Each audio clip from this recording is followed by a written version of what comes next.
Hello and welcome to the Legends of Tabletop podcast. We're getting ready to play Runners tonight. It's 2 months in a row, so we're on a streak now. Yeah, I'm just gonna kick it over to Jesse, and we'll figure out what happens. All right. Well, before we figure out what happens, we have to know what happened. And luckily, That's it hasn't you. been it hasn't been a year. Exactly, it hasn't been a year, so we actually can do that without guessing. Last time, the three of you started your first official run, making your way out into the burnt of Sabatha. This area is a very commercial region with a mega mall dropped right in the center and a bunch of kind of commercial and office areas built up around it. A little bit of residential, but mostly like large apartments and condos and things like that. You made your way to the outskirts of the mega mall where you blasted your way down into the tramway. Managed to short circuit and override the electrical system there, so you could catch a tram over to the other side of the mall. Saved yourselves a ton of time, ton of radiation exposure. Ended up working in your favor. Got to the other side, made your way out, and while making your way through the city proper at that point, through one of the commercial districts, came across some toppled buildings that hadn't been registered on the map before. Attempting to make your way around, realized that you were kind of in a parking lot area that funneled through, and you were basically in a trap zone, right? You were like in a purposeful funnel zone, where you were approached by a couple of people up in a building. After some warning fire and some brief discussion back and forth, Smokey flashed a little, using a little bit of his knowledge, and kind of flashed a badge that he had been given to by our barkeep, and they kind of waved him on through. At that point, you were escorted to a large metal facade structure underneath an overpass bridge that went over a dried out riverbed area. Very similar to like the LA River that has been built up with concrete structure and everything like that. Though this one long dried out, scrub growing and everything. So at that point, they kind of gave you a little bit of a wave. Doors open, and we were about to escort you into the scrub. So we'll start there. They have all three of you kind of gathered in front of this massive, I would say thrown together. It looks like, scrap metal, anything that they could find, kind of layered up on top of each other to create this large wall structure. While it does look like, scraps and junk and everything had been used to put it together, it seems as though it was constructed very well. There's no gaps. It doesn't look haphazardly done. It looks like the engineer and the mechanics who put this together did a good job. So after a few moments, you begin to hear some kind of cranking and turning of gears that begins to shudder the wall, as then a small doorway, probably about 10 feet tall, one of the sections of it begins to slide slowly open to create probably about a 4 or so foot wide doorway. Is there somebody in front of us, somebody behind us? I don't remember. No, so you have that's so one of the people in the suits had kind of come down to escort you. Yeah. The other one was up in the buildings. You haven't seen them since this other person kind of started to walk. Okay. Although you're pretty sure they probably have a sight on you from somewhere. Yeah, there's definitely some sort of Overwatch happening. Although Huxley wouldn't know that. So the person in the suit that had escorted you kind of walks ahead and just kind of gives you a wave over their shoulder. Okay. As like, like beckoning you to follow them. So I'm assuming Smokey was in the lead, right? Because he was the one that flashed the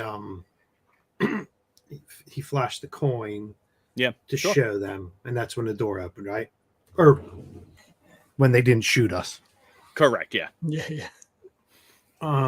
So Smokey will, he'll slide that back into his suit. I'm sure there's some kind of spot he can slide it into, and then, he'll kind of look back at Zuchy and Huxley and kind of shrug and turn around and start following the person in. And so you said it's like a 4 foot wide. He'll kind of joke a bit, or no. So he'll kind of like turn himself sideways and like kind of shimmy in through the thing, just trying to lighten the mood a bit. When he looks back to the other two, it may get a bit hairy, but he's trying to break the tension a bit. Yeah, and Huxley follows along. I mean, you're going in, so it must be fine. Oh, no. Yeah, you're the old man of the group.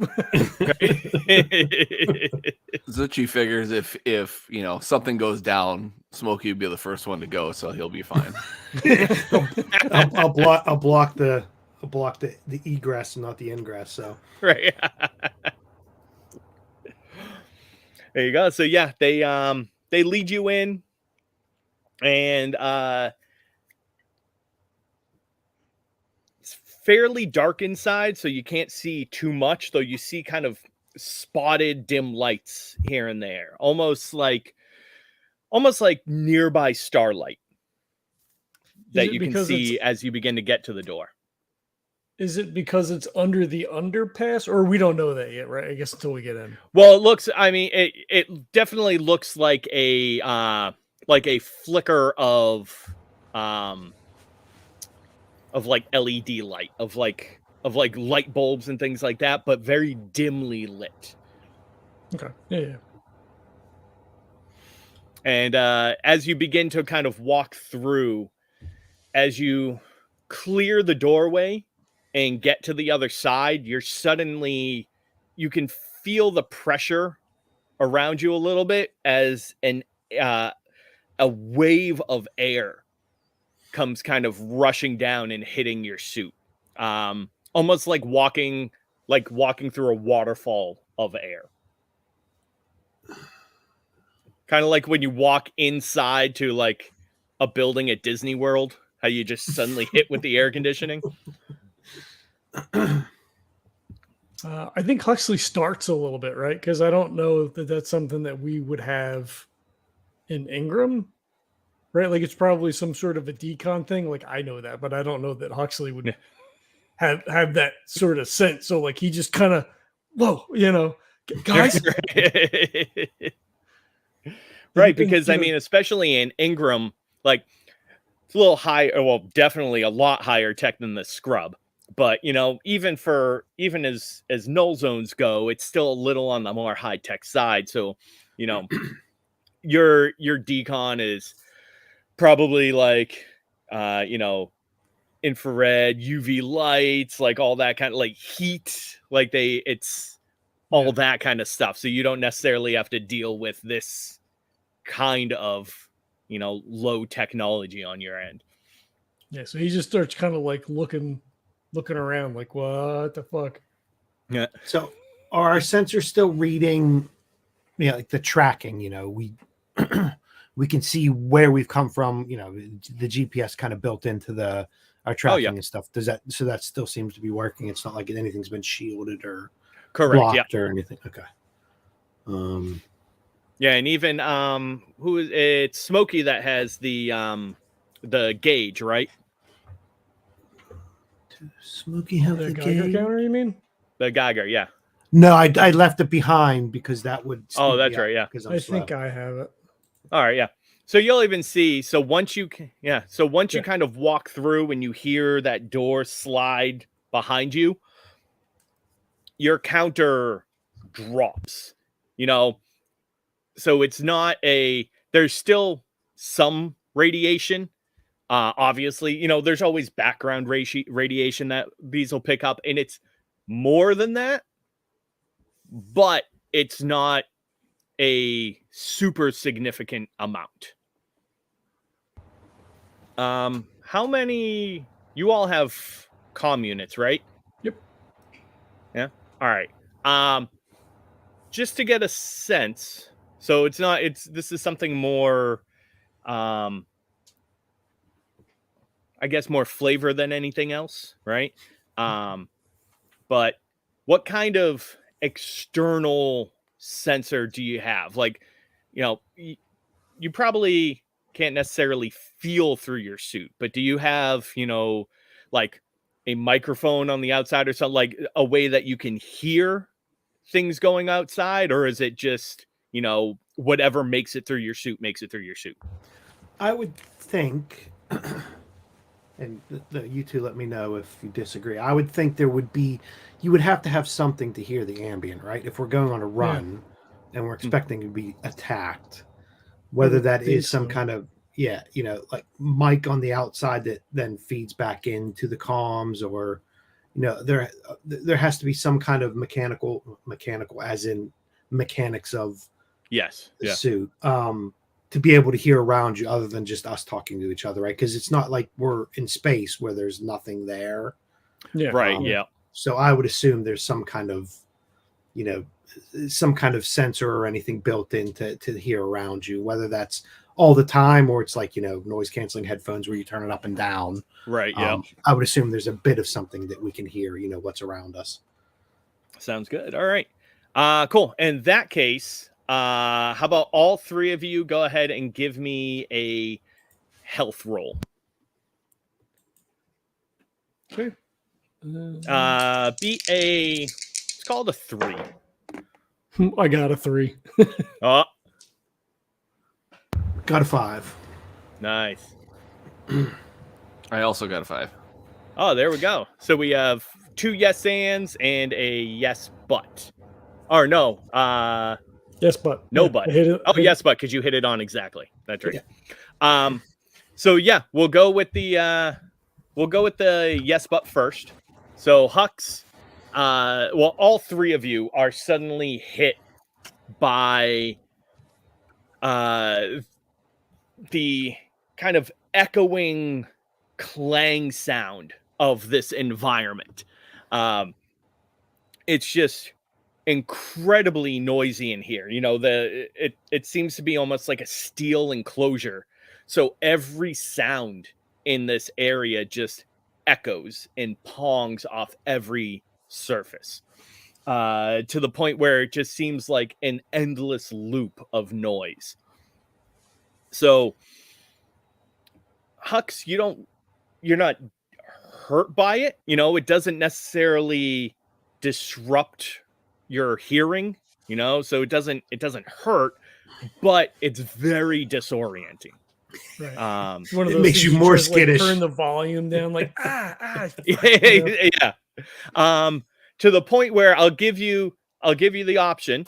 You can either kind of take a hit to your awareness of what's around you with this kind of ponging constantly, or you can just turn off ambience for your suit. Downside of that is, you know, you'll still be focused in terms of your hearing and your awareness, but you won't be able to actually hear anything outside. I think he would I think he would just turn it down, right? Like, it's so overwhelming. I think he just turns it. Sounds good. It has to be off then, right? Because it's just like so overwhelming. Yeah.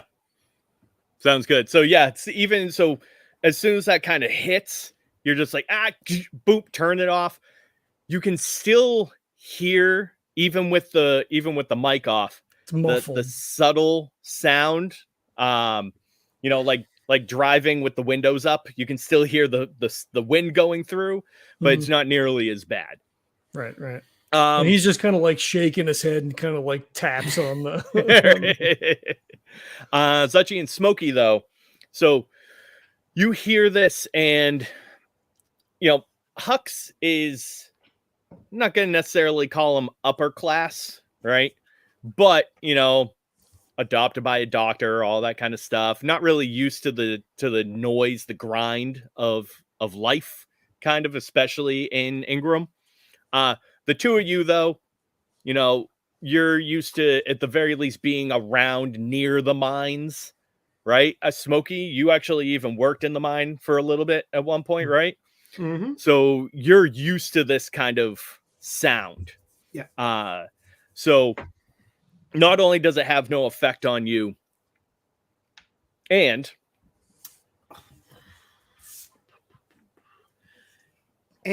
Smokey tries to hear if there's any kind of rhythm to it, right? Does it sound like machinery, or does it sound just like we're in somewhere that's trap sound?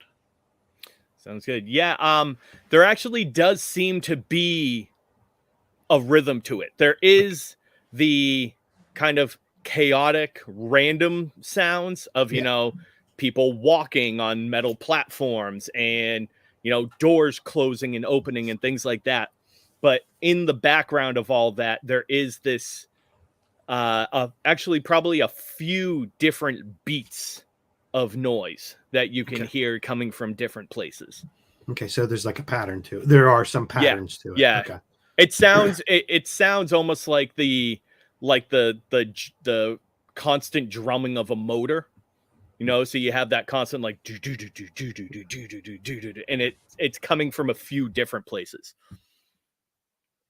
Okay, we'll let Zuchy go, and then Smokey has Zuchy. something he wants to say. I think that because Zuchy had such a large family that he's just used to noise, you know, just like everything's kind of going on. And, you know, if a visitor comes over, they're just like, whoa, what is happening? You know, it's like this over here and that over there. And Zuchy just kind of like, oh, yeah, that's Uncle Jim and that's whatever. And so I think that for Zuchy, for Zuchy, I think what I want to do is, if there's a specific time when all this noise is happening and I want to pinpoint what's going on in one area, I think I want to point that out if it's something that comes to it. Sure.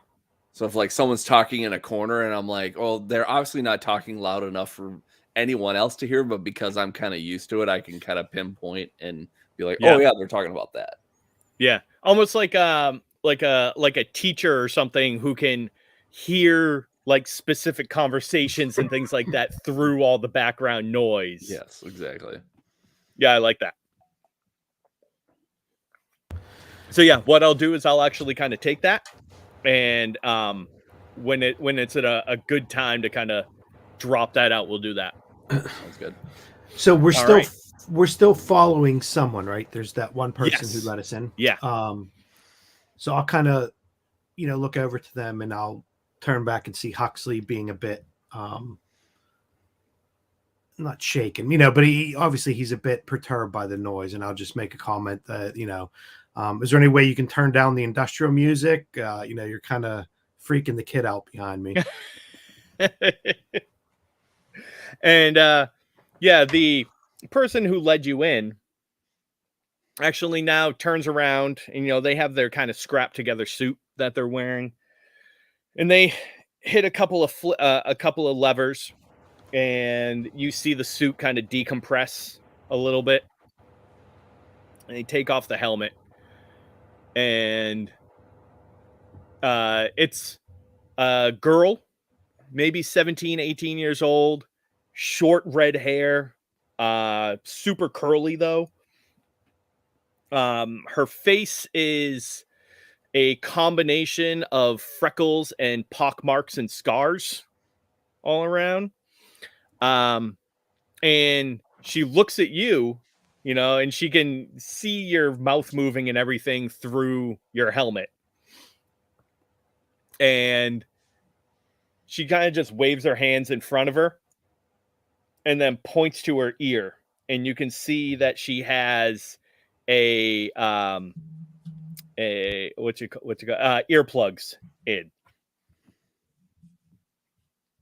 And at that point, she actually turns, one other person comes up to her kind of in a huff.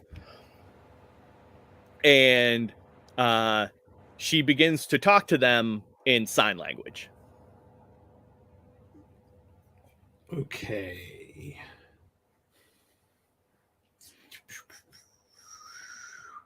So, and as you look, you actually see the other person, at first it kind of looked like they were just wearing earmuffs.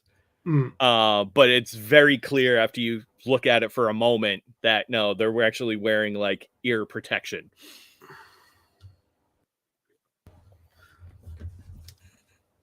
So I'm guessing that, well, I'm not guessing, I'm asking, do any of us understand what sign language is? Is it just, is it like standard ASL, or is it, military codes, is it, something they created for themselves? Go ahead and give me a intellect check. And we'll do kind of like a gradated check here. 3. All right.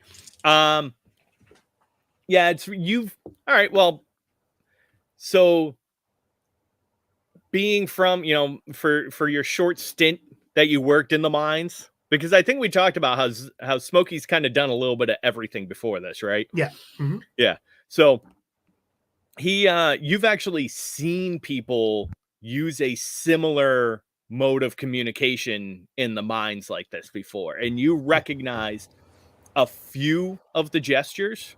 Yeah.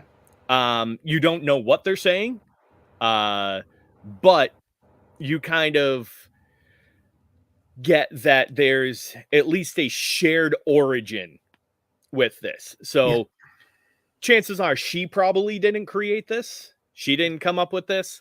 But there's a good chance that whoever started this scrub, or someone who eventually came along after the scrub was created, probably came from Ingram and was a miner. Okay. So I'll look to the two that are talking, and I noticed her pointing to her ear, and obviously I can maybe catch a bit of a snippet or whatever and just understand that it is some kind of cant that they're using. Mm-hmm. And I'll kind of look back to the other two and just shrug and just point to her ear and then point to my ear and then point to the other two. I'll make it real basic.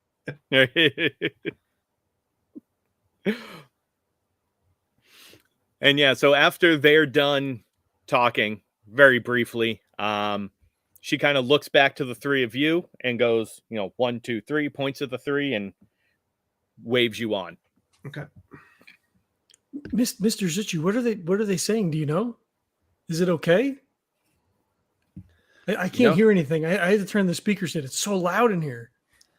Well, you know what? I think what's happened is they're talking with their hands. And unfortunately, I don't know how to do that. That's something I've always wanted to learn, but nothing I've ever really been able to get to. So I will, once Zucchi's done, I will, on the comms, obviously just with the three of us, and just say, they're just using some kind of signs, obviously with how loud it is here. Huxley, obviously you you can tell how loud it is. I get the vibe that it's some kind of signals they used, that miners used, and the chances are that wherever it started was originally from Ingram. So I don't know how long ago that was, don't know who it was, but these may be the scrub may have started with some people back where we're from sometime in the past. Why would they leave? Why would they leave Ingram and come out here? It's in the middle of nowhere. Either they were running from something or they found something to send back. So I guess keep your eyes peeled. We don't have to necessarily keep our ears peeled, but just keep your eyes open, see if we see anything. Obviously there's something here to cause someone to make that decision. So let's see if we can get any more information and see if it pays off for us. Okay. Is it okay to turn the speakers back on? Not yet. Let's see if we get some protection or get to a quieter area. And I'll just start following. Is it the one or two of them that are going on? Who waved us forward? Just the one. Just the one. Just the girl. Yep. Okay. And just follow along. Sounds good. So yeah, you're walking. She's kind of leading you through. The place isn't huge. Probably. I don't know, I'd probably say about 200 to 250 feet long or wide, depending on how you're looking at it, and about as deep as a 6-lane highway, so probably about 50 or so feet deep. And it looks like they've kind of encased underneath this bridge on both sides with these giant steel walls. Is there any opening at all to the sky, or have they built it out so that it's like a giant room? No, yeah. So it's basically when you look up, all you see is the structure of the bridge above you. Okay. And it looks like they've basically built vertically in this area. So you have a bunch of floors going up, and the height of it is probably about 80 to 100 feet tall. Okay. So you see, that starlight that you were seeing before is basically just a ton of LED lights that kind of give a general lighting to this area. They are kind of slowly flickering and fading in and out with the gentle power that they have running into this place. And just from where we came from the mall, right? We went to the mall, we took the tram, we walked across the giant parking lot, and then we came on this. So this isn't hours away from. Oh, it is. Yeah. Oh, yeah. it is? So Okay, after you left the mall, you walked for quite a few more hours before. Okay. So we did walk away from them. Yeah. Then we found this open area. Okay. I was trying to map out how far away, if this was part of that whole complex or gotcha. something different. Okay. So this is probably something different. Yes. Yeah. Okay. Cool. Yeah, if you think of Sabatha kind of like the downtown of any the commercial area of any large city. Okay. Right. Gotcha. So there's sections and districts of commercial area built up all around. Okay. So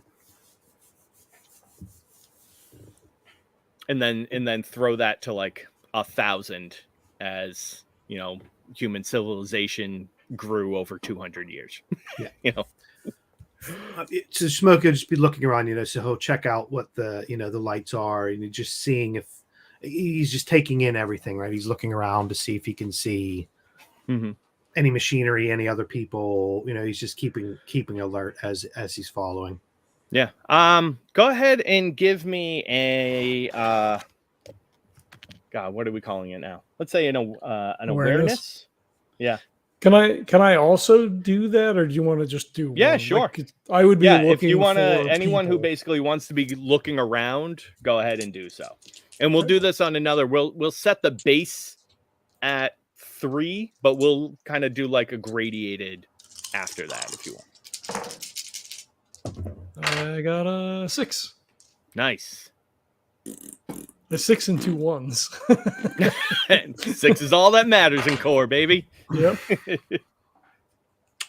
I got a 3. All right. Again. Mr. Smokey told me to look around, so I'm looking around. Right. Keep my eyes peeled. I think that's what he said. I don't think Zuchy would actually be doing anything right now. I think he's just kind of taking it in and not really like Focusing. Yeah, he doesn't feel like he's in immediate danger, so he's not really Right. like searching for anything at the moment. So he's just kind of there. So The old guy flashed Sounds a good. coin. We're all right. Well, Yeah. as I say, Right. old guy is 33, so I don't know how. yeah, you're ancient. So The older guy. especially for a runner. So yeah, Smokey's looking around, and you get the general scope of what's happening. You see wires running everywhere. You see one of the big things that you kind of catch is that there are a collection, probably every 30 or so feet of wires bundled together, running up to the bridge. And then they kind of disappear into the infrastructure of the bridge above you. Especially it's pretty dark up there and everything. But you see probably about half a dozen or so of these collections as various wires from this scrub are run up and then into the darkness. Okay. So the Hux, you're kind of looking around. You also kind of are very, aware of the power system and everything that's here. But, you're trained underneath a doctor. You have some medical skill and everything like that. And your interest is a little more into the people, I'm assuming, right? Yep. So in general, everyone here seems to be in pretty good health. One of the things that you really begin to notice, though, is that the oldest person that you see, nobody else, you're in a scrub, so nobody's walking around in suits or anything. You can see people's faces and everything. The oldest person you see seems to be maybe mid-20s. But living in a scrub in the middle of the burnt, like, you're gonna age a little fast. You're gonna look older than you are, a little more grizzled anyway. So you're assuming that maybe the oldest person that you've seen is like between 22 and 25. Okay. And if you have another little detail you want to throw out. I have to do my butt when you're done. So no. Can I hold that as like a +1 on something? Yeah. Right. So like, how many people do I see? Like, is there a lot of people? Is there like 10 people? No, there's a few dozen people that you've seen, several dozen, let's say. You're seeing less than 100 people, but probably in like the 50 to 80 range. Okay. If you had to be like, okay, well, there's this many people around me right now. It's this big, you've seen a bunch of people. So you'd probably put their numbers at between 50 to 80. Okay. Hey, Hux, what do you see there, kid? Well, there's maybe about 100 people here, but I think that the oldest person, and it's kind of like looking around, I may only be like 25. I don't see. Mr. Smokey said that the people here, could have been from Ingram, but I don't. I mean, these are all young people. This looks like it's been here for a while. And like, he's still like looking around and like, at the structure and everything that's kind of built up here. Yeah. So she's like, Smokey, get out. They're going to kill you. You're too old. They're not going to kill him, are they? No, I'm just kidding. it's Logan's Run. Yeah. That's what I was just going to say. Reminds me of an old movie from back in the days that my ancestors would tell me. So Smokey will be a bit distracted, so this will be part of my butt. and he'll say, yeah, I'm sure it's fine. It's rough out here, right? So only the strong survive. So I don't think it would be too surprising that there's a lot of younger people in the scrub. And then just Smokey's like going over in his head because obviously they went on a run. They're here now. The reason they're here in this place is because, he flashed the coin. And then, I'm trying to play this as, okay, we were sent out on a mission, right? Now we're getting pulled somewhere else. What the hell are we supposed to be doing? Make sure we don't get pulled away, because this is our first official run, right? The three of us together. Mm-hmm. Yeah. So okay, well, if we're runners, we want to make sure we do a run. Let's not get completely sidetracked. And what the hell were we supposed to be doing? How far do we go before we've got to make it back? That kind of thing. So that's all kind of going through his head right now. So he's a bit distracted. But he's trying, and he's trying to make sure Zuchy and Huxley are all right. But he's got this rolling around in his head. Make sure we get back. We were supposed to be doing something. Whatever else we can get on top of that's gravy. But also, we want to make sure our first run's successful. So, I think Huxley takes his helmet off. Sure. Right, like he checks the Geiger counter. He looks down, checks the Geiger counter, and if it's these people are all walking around. And they live here, and they look healthy. They're not irradiated, right? I don't see any sores or anything like that. I think he looks at the other two and then just kind of like pops the seals and takes the helmet off. The person that came in with us, they still have their full runner suit on, and then there was obviously someone. She's still wearing the suit itself, but she had popped the helmet off almost as soon as she came in. Okay, and then the other person came out, obviously wasn't in a suit or anything. Correct, yep. Okay. So if Huxley does that, Smokey's not going to scream at him to stop or anything. Obviously the other people had done that already, or they were there without it. So right, yeah. I'll check to make sure Huxley's eyes aren't bulging out, and then I'll take mine off. Total Recall style. Right. I think he throws it under his arm, and he's like, "Hi, my name's Huxley." Yeah. Is it any quieter where we're at now? Not really. Okay. So, but you see, she kind of she turns back to look at you and then she like double takes, and she has this weird, curious look on her face, and she waves at you, and then points at herself and makes a sign with her index and thumb, kind of making an L that then like taps onto a fist on the other hand. So kind of like this. Kind of like like an L. Yeah. And then like that. Oh, that way. Okay. Yeah. So like fist up, L on top. I think she's flirting with you, Huxley. I can't hear you because I took my helmet off. Right, exactly. he looks at her and then kind of like side eye over at Smokey and just kind of shrugs. Is it loud? Is it loud enough that we need hearing protection here? Like if he takes his helmet off, it's just like bang, bang, bang, bang. Like he would put it. It's Hux like already, Hux already had a problem already with it on, so I would assume it'd be even worse to get it would go right back on. Yeah. Right. Go up and then get right back on. Yeah. So I mean, once you take the helmet off and like you try to talk, and it's almost like your eyes like start to vibrate like from the sound.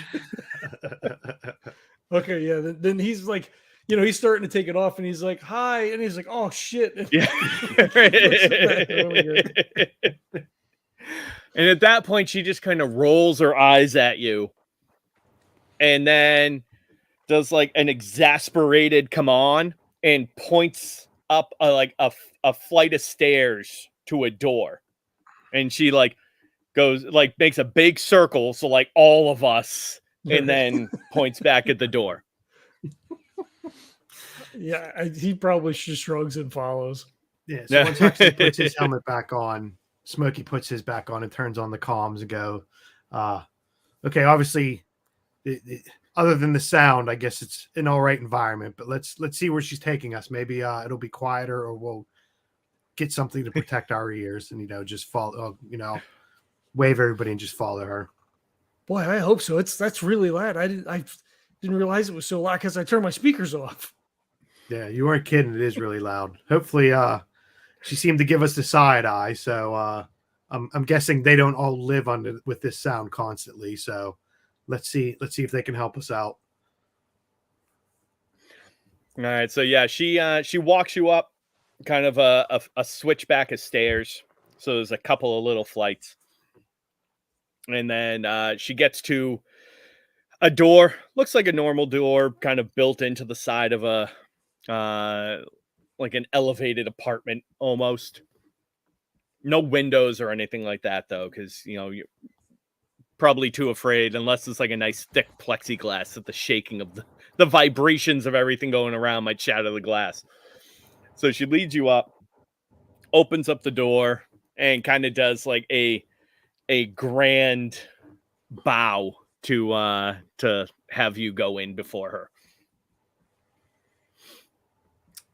So obviously Smokey's going to walk in and he'll give he won't give a completely exaggerated bow, but he'll give, a little bit of a joking, bow back and walk in. When we were saying, the way this was all built up, obviously this is under the bridge. So this is definitely something that looks like it was that they did themselves, right? This isn't like the tramway that we went on. It wasn't like an existing place that then they took over. It looks like it was no. This definitely it's built up over time. Yeah, but it's not an old thing that they've just taken over. They've correct. Okay, gotcha. Yeah. So I'll give her a bow and then walk in and look around. All right. So you walk in, and real quick, as the three of you kind of begin to walk in, Zuchy, over kind of the drone and pounding of the machinery and everything, and the repetition of the engines, you hear something that you haven't heard for the last few moments ever since you've come in. You hear a couple of voices. They're a little bit off in the distance, probably about 40 or so feet away. But they're yelling at each other in order to hear each other over the cacophony going on. And they're just saying, yeah, I think it's just going to be a few minutes. And we should leave before, beforehand so we can, so we can get it and kind of catch everything off guard. And they're just like, all right, sure, fine. And you can actually real quick give me an awareness. Okay. And that's beat a 4. That's brains, right? Yes. Okay. Either brains or psyche, depending on which. Yep, sounds good. I got a 6. 6, nice. So yeah, you can actually not only spot the direction and the general location that these two guys are in, and now, is that in the room that we just came into, or where we were coming from? No, so they're pretty much on the same level as you, just in like a few doors down from where you are. They're just kind of hanging out on the walkway, like at basically the same walkway that you're on, just like 4 or 5 doors down from you. Okay. I think the and then would be like, are they actually surprising us? Because I don't like surprises. I'll tell you, they do look like a couple of runners. And I'll say they look to have very similar suits in terms of make and model to what you're wearing. However, you don't recognize these two guys. So if you go ahead. So they seem to have a similar color pattern to their armor. It's almost like a spray painted gunmetal gray with very distinct blue striping on the back and arms. Okay. So I get on the comm and I'm like, I don't know if I'm reading this right, but I just saw, did they have their helmets on or did they have them off? They didn't. No, that's mostly how you were able to hear them, because they were yelling to each other. And they're two gentlemen. Yep. Okay. I was able to overhear a couple of gentlemen that had suits very close to ours. And I don't recognize them at all. And they said that they were going to surprise somebody. I think that somebody might be us. So you overheard, you didn't see them, right? So it wasn't like they were staring at us when we were walking by. No, they didn't seem to notice you. Okay. Maybe they snuck in. Maybe they're gonna try to do something here. Do people do that? Well, we don't really know who they are and what they really do. We're just kind of being shuffled into this room. So I think we need to be on high alert. I think Huxley looks a little panicked. So if Smokey sees Huxley do that, well, obviously there's some kind of connection here. If they were going to do something to us, they would have just did it before they let us in for us to see other stuff. So I think we're all right for the minute, but just be alert to, if you notice anything a bit squirrely, let us know, let the two of us know. But I'm not saying I have a good feeling about this, but if there was a bad feeling about it, I don't think we would have made it this far. If they were trying to keep something secret, they wouldn't have let us in. So I'm a bit curious about maybe they what's going on. want to just take our stuff and get rid of the bodies within their vicinity. Well, I was trying to be positive for Huxley here, but then you went down the other way. Well, They wouldn't do that, would they? Well, Smokey, sometimes people got to grow up the hard way. So, part of Smokey's thing is, making sure he keeps an eye on, his teammates and stuff. So he'll just say, that listen to Zuchy, he's just trying to spook you. Everything will be fine. Should we tell her that they're here? Maybe they don't know. Tell her we're walking in. Let's see where she's taking us. I'm guessing she probably knows if they're here, because I haven't seen anywhere where anybody could sneak in yet. And if they were sneaking in, they wouldn't be shouting to each other. I think whatever Zuchy heard probably doesn't have anything to do with us. So famous last words. And at that moment, Hux They come up and actually punch us. hears like a knocking on his helmet. Who does? Huxley. Huxley. Okay. Yep. Yeah, he jumps and like spins. He jumps out of his suit.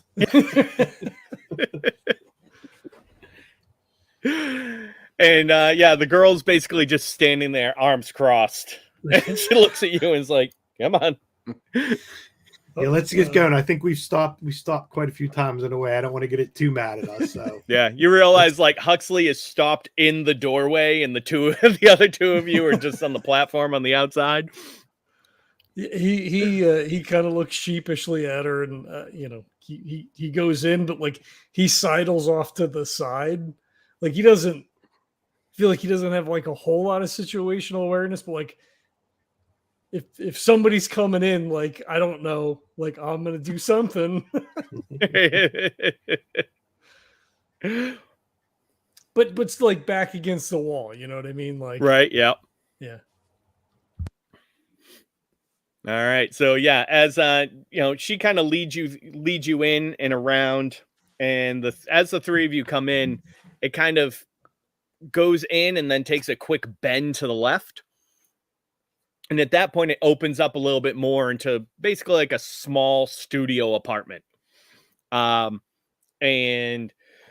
there's like a little futon that has some bedding hastily thrown on it, a little bit of a table, a fridge, a doorway that you can probably guess goes into a bedroom, into a bathroom. Few other little pieces of furniture here and there, but all really not too much. It's an incredibly minimalistic lifestyle, either by, by personal preference or, she's forced to live this way. One thing, as soon as you turn the corner, though, you see she does have this armchair in the opposite corner of the room, and sitting in it is a rather large man, fairly well built. Looks like he works out a little bit. Half his head totally shaved.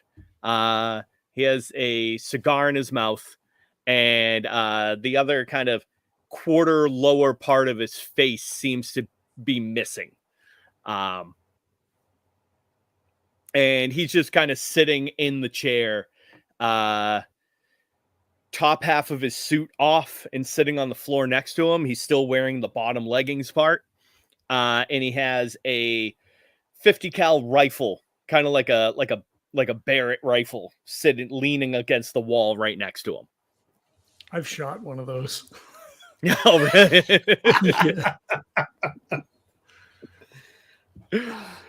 And he immediately like brow furrows when he sees the three of you, and he begins to sign frantically at her.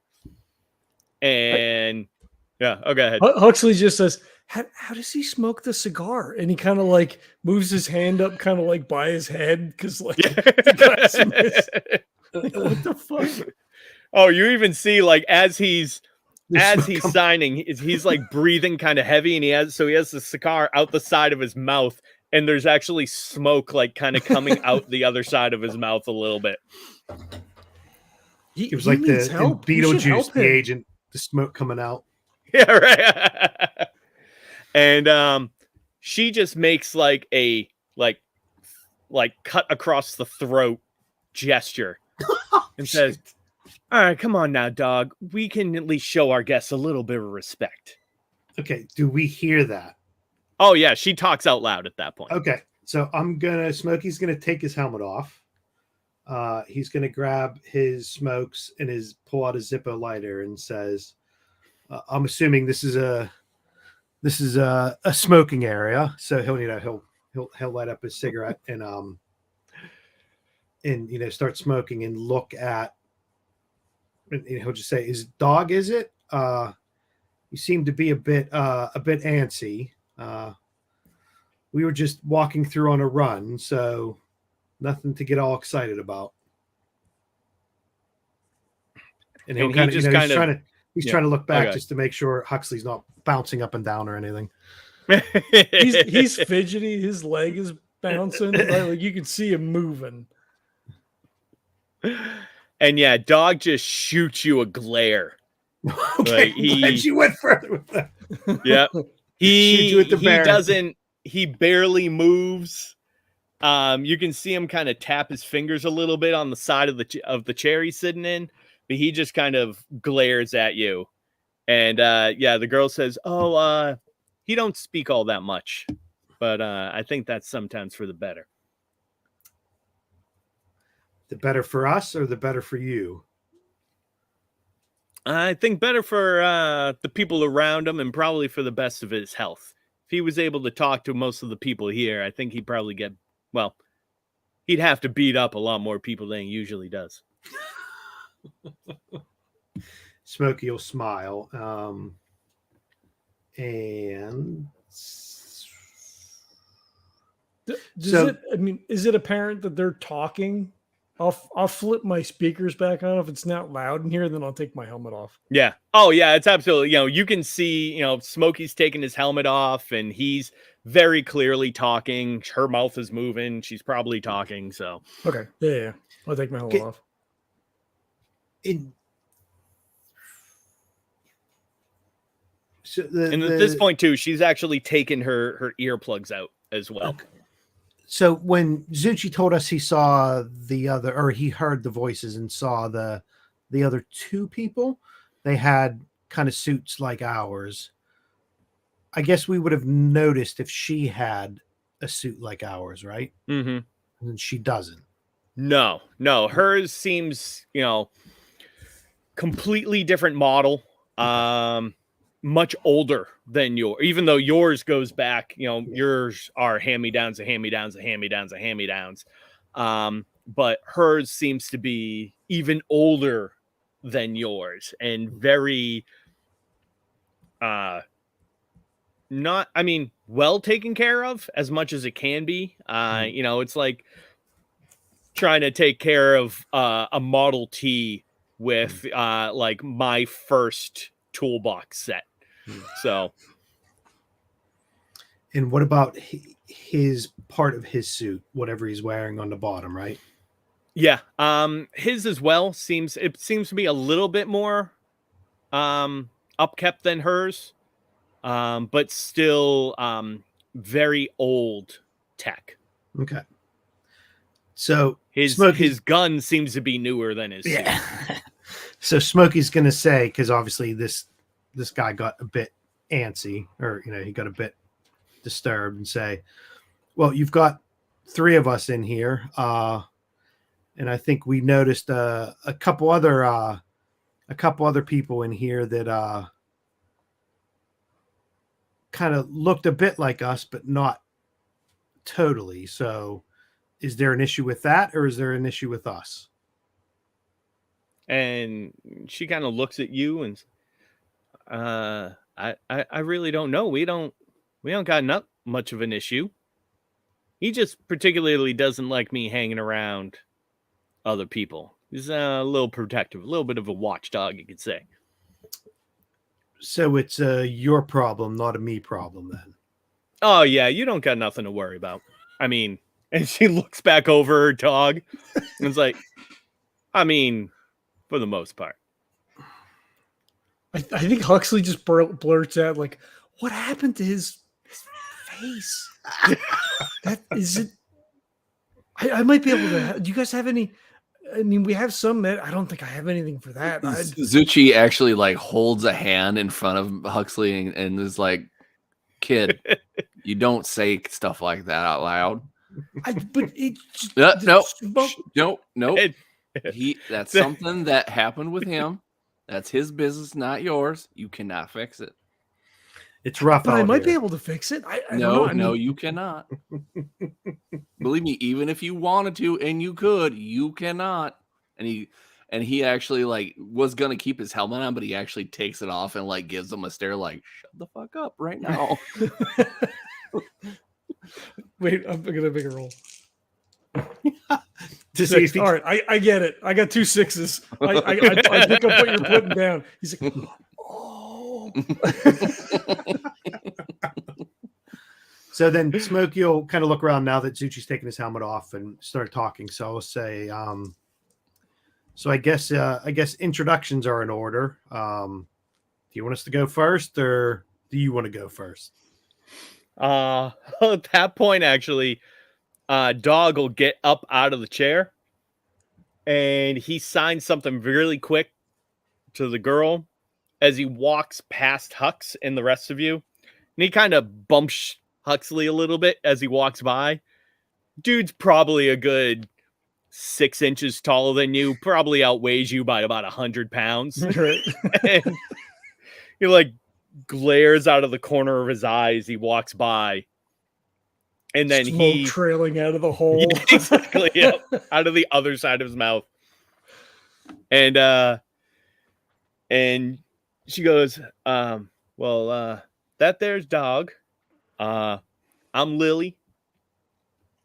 And yeah, who might y'all be? And then you hear the slam of the door as the guy leaves out. So I'm a Huxley. Hi. I'm Smokey, and I'll nod my head over to Zuchy and let him speak for himself. I'm Zuchy. Nice to make your acquaintance. So are you guys from Ingram? Because the signs. I mean, Smokey was saying that the signs could have, and then he like looks like, oh shit, maybe I shouldn't have said that. She's like, what's Ingram? He gets a deer in a headlight look, and he's just looking at Smokey like, ah. Well, when we were walking through, Zuchy here saw a couple of guys talking in the back that had suits that kind of look like ours. Not exactly the same, but kind of look like they came from the same place we did, which is Ingram. Oh, is that where you're from? Got it. No, oh, you must be talking. Oh, yeah, those guys came in on the watch right before me and Dogs. So, I don't know, probably 5-6 hours ago. I haven't had too much contact. We here just kind of, if somebody's willing to come in and they look like they're not too much of a problem, we'll go ahead, let you in, let you give you a little bit of rest before you get on your way. So, same thing goes, guys. They kind of came in. Looks like they had been here a few other times. So just figured they were passing on by. What is here? As in, what do you call this place? Oh, I mean, we don't really got a name for it too much. We just say that we're under the bridge. So, because, I mean, and she kind of like looks up through the ceiling. She's like, we kind of are. So.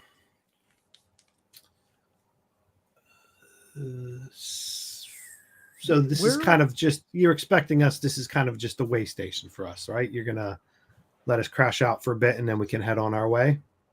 Yeah, I mean, we don't really have anywhere for you to like sleep or anything if that's what you're looking for. But, a lot of people kind of come in here. It's a nice place to eat, as long as you got your own food with you, because we don't really, have much for you here.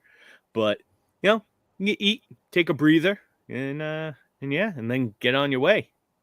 And she kind of looks and is like, I wouldn't suggest you spend, too much time around here. It's not really something where you want to make a home, but, you guys a few live hours, here? half day at the most. Yeah. Then you can, what was that? But you guys live here, right? I mean, oh yeah, but I mean, we only have so much room for so many people. I mean, I don't mean that we want to live here. I mean, you're saying you don't want to live here, but you guys are. So where are the old people? And she kind of goes a little like shifty-eyed at that. I mean, when we came in, everybody looked. I mean, you guys look like you're like around my age. You want some tea? I can make you some. I mean, it's not really tea. We got some leaves that we throw in some hot water. Doesn't really give you much of a boost, but at least it tastes kind of okay. That would sound good. Why don't I think we could go with something to drink. Yes, we would appreciate that. Thank you. And then I'll kind of wave a bit towards Huxley, not completely trying to hide it, but just a little bit of subtle. Yeah, so she turns and kind of goes to the other side of the room where she has like a little bit of a hot plate. Like, so she starts she's going to stay in there. She's in the same room. She's not leaving. Oh yeah, it's all one big room and like big, So So so she kind of goes to the other side. She has a hot plate that she starts like putting a kettle on and everything. okay. So when she does that, if she's still in the room, I'll say to her, I'd be kind of interested to talk to those other guys, those two, if you could make the introductions. I'm a bit curious what they're out doing. I'm assuming they're on a run, but my curiosity is a bit piqued, so I'd like to talk to them if that's possible. Oh, I mean, I don't know them. Like I said, they came out on the watch before me. But I mean, I ain't gonna stop you. You can go ahead and wander around as much as you want. Yeah, let's have that drink, and then I'll look to Zuchy and say maybe we'll head back and talk to them if you can remember where you saw them. Sure.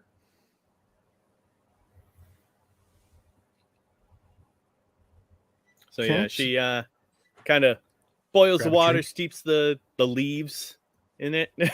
It has kind of a slight pepperminty smell. Kind of with an underlined bitterness. And she said, I promise, well, I mean, if you end up stopping back here again, I promise you might get used to it after a few cups. But yeah, I mean, it gets tasty after a while, and she she hands you a few cups of it. Well, thank you very much. Anything at this point is better hit than the what we spot, yeah. have right now, which is nothing. So I appreciate it. Huxley sniffs it before he drinks it. Yeah, runs a scanner over the top of it. She sees you being a little hesitant, and so she like looks at you and like clearly making eye contact when she takes her sip. And then Zuchy says, well, if you drink enough poison, you get used to it. So it's probably no, he doesn't say that. Smokey will start drinking it and then say, we don't want to hold you here if you have other stuff to do. There's probably some things the three of us need to take care of, and then we'll make sure we're on our way and out of your hair as soon as we can. All right. Well, you know what is it's kind of protocol a little bit around here that, and luckily you caught me pretty much at the end of my shift. But yeah, what we're gonna do is once you're ready to leave in a few hours or however long you want to take, what I'll do is I'll take you, and me and Dog will escort you a little bit out of the way, just to kind of get you pointed in the right direction, if that's okay.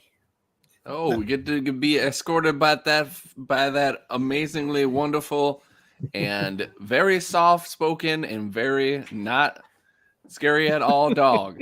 I cannot wait. And she does kind of give a little giggle at that. She goes, he's he might look a little intimidating, but overall, inside he's teddy an bear ass. on the inside. I've heard that. Oh, no, he's a complete brutal maniac on the inside too. But that's kind of why I like him. He keeps me safe. I suppose. Yeah. As long as you get on his good guy side and you're able to stay there, it works out. So I'll look over to Lily and say, thank you, that we appreciate that very much. And then I'll look over to Huxley and say, okay, we were out for quite a bit. Is there anything you need to check on us? Do we need to take care of ourselves a bit before we head back out?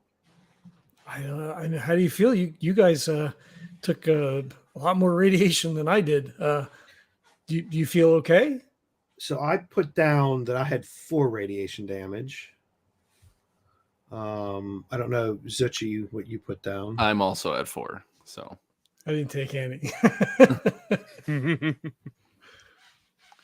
Let's just say he waves the Geiger counter over the both of you, which I guess we were decon coming in, but yeah. But once you get to isn't it a thing where once you get to 6 or whatever, then you're starting to take penalties on your dice and stuff like that?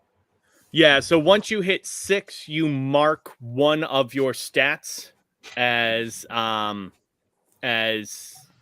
damaged, basically. So you'll start taking a -1 to those rolls.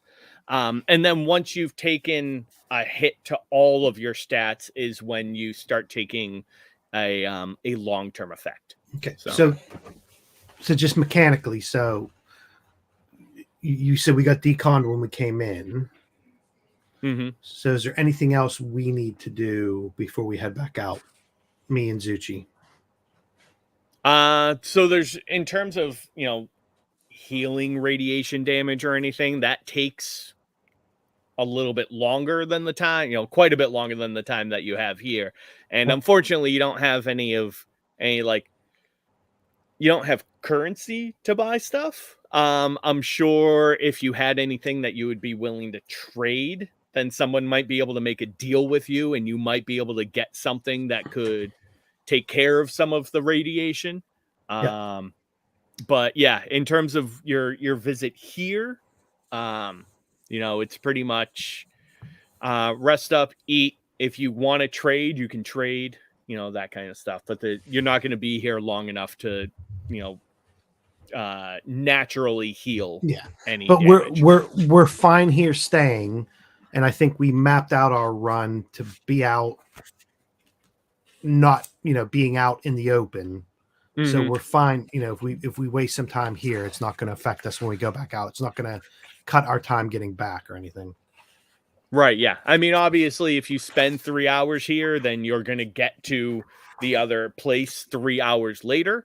Yeah. But it doesn't affect the, so it lengthens out your total travel time. But it's not like they're expecting you, like you have to be there by 8 o'clock the following day. So, okay. So I would say that, I'll look to the other two and say, I'm quite happy for us to rest up a bit and then be off on our way. This is democracy, so we all got a voice in this. The stuff that Zuchy pointed out with the other guys, do we want to get involved in that? And then I'll kind of give a side eye and kind of roll my eyes up, or the stuff Huxley discovered. Some of what he'd noticed of the people here. I would advise against snooping or digging a bit. We seem to have found a place where we can rest up on a run. I wouldn't want us to, burn that too easily. And he'll kind of giggle to himself when he says burn that too easily. But I'll leave it up to you guys. What do you think? Well, I mean, I have some. I have medical kit. I mean, I don't have any blue caps. But if maybe somebody here does. Do we have anything to barter? I mean, I could try to, if anybody needs assistance. I mean, I could offer if you want to rest for a little while. I don't know. I mean, everybody looked pretty healthy, but maybe they would like to barter with, maybe they don't have a lot of medical supplies, so we could maybe barter some of the stuff that we brought. I would think that let's focus on what we came out to do. When we're coming back, we can always stop back here on the way back if it's on our path. It's our first run, so I don't want to be building any travel networks or trade networks yet. Let's just get our job done and head back. And if we do find a bit more information while we're doing that, that would be good. But I would say we don't dig too deep at the moment. We got the free pass in. I don't know how much that's going to cost me later. And then he'll kind of giggle again. But let's just get rested up. If we want to do a bit of snooping, let's do that quick and then head out and finish what we came out to do. Do you think that the information about the place where we did the thing, do you think that's worth something to somebody? Maybe that's could get us something. So that we're talking about the info we said we were also going to take back about the tram and all that stuff, right? He kind of like looks over at her and he's like, yeah. Smokey will say that a bit nondescript. Sorry, that was out of character. I'd say at this point too, she's kind of finished her drink and is like over. She has a little sink, and she's like rinsed it and is kind of. She has like a little rag and she's been cleaning that thing for way too long. So it's like she's trying to give you some time. Yeah. It's like it would be awkward if she just left. Yeah. So well, I think we've worn out our welcome in this room here because I think Miss Lily probably wants to get back to her own thing. I almost think that we should get ourselves a nice meal and then maybe get out of their hair. Yeah, if Lily's just coming off her shift, right? Is that what you said? She's finishing up her shift? Yeah, she probably doesn't want to spend her free time with some 3 strangers. That sounds like a good idea, Zuchy. So, I'll look over to Lily and say, we're going to go head out, grab something to eat. Thank you for all being so accommodating, and it's very much appreciated. Oh, you know what? It's my pleasure. If you're looking to get something to eat, Max up on the 3rd floor, he usually has some grub that he's willing to at least a little bit to spare if you kind of want to top off your bellies. And you know what? As soon as you're ready, you just head on over to the gate. And I'm assuming that you're going to be heading out the east gate since you came in the west, right? Like you want to keep going that direction, right? Do we want to keep going in that direction? That is. Well, you can if you go out the way you came, then you can't go the street that you were going, so you'd have to find another way all the way around. Yeah, I'm trying to remember if this was off the beaten path or this just kind of came up while we were going. So I mean, this will basically kind of throw you on the other side and a little bit detoured out of where you were planning on going. So a little bit. So I'll look to Huxley and say, is that going to affect us? I don't know if backtracking, I'm just trying to think, do we want to take the opportunity to come out the east side, or should we go back to the west? And, because I don't think we went too far off the path, right? We just kind of ended up here. We would just have to find a way around this, right?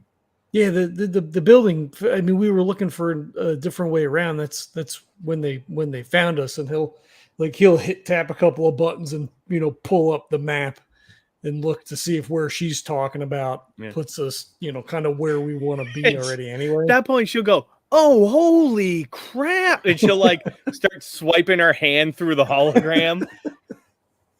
Be like, "Man, you guys are. I've never seen what." And she just kind of like takes a step back, stammered.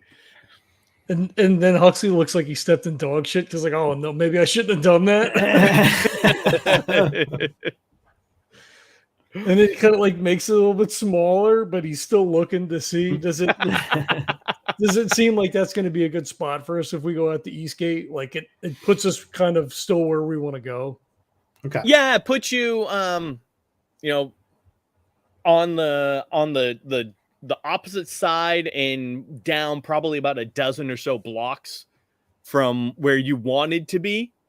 But at least that you're on the opposite side. So you'll kind of have to route. Yeah, you'll have to route a little bit, but at least you won't have to backtrack and go all the way around again. Okay. Right, so he winks it shut and he goes, it looks like maybe it's about another 12 blocks, but that's probably better than trying to find another way around. If that's okay with you guys. Sounds good to me. Sounds like the East Gate's the way to go. You're the navigator. Am I the navigator? You are. He kind of looks around like, congratulations, and he puts like a fake medal on his suit. He's like, you are now dubbed the navigator. So Smokey will start heading out of the room.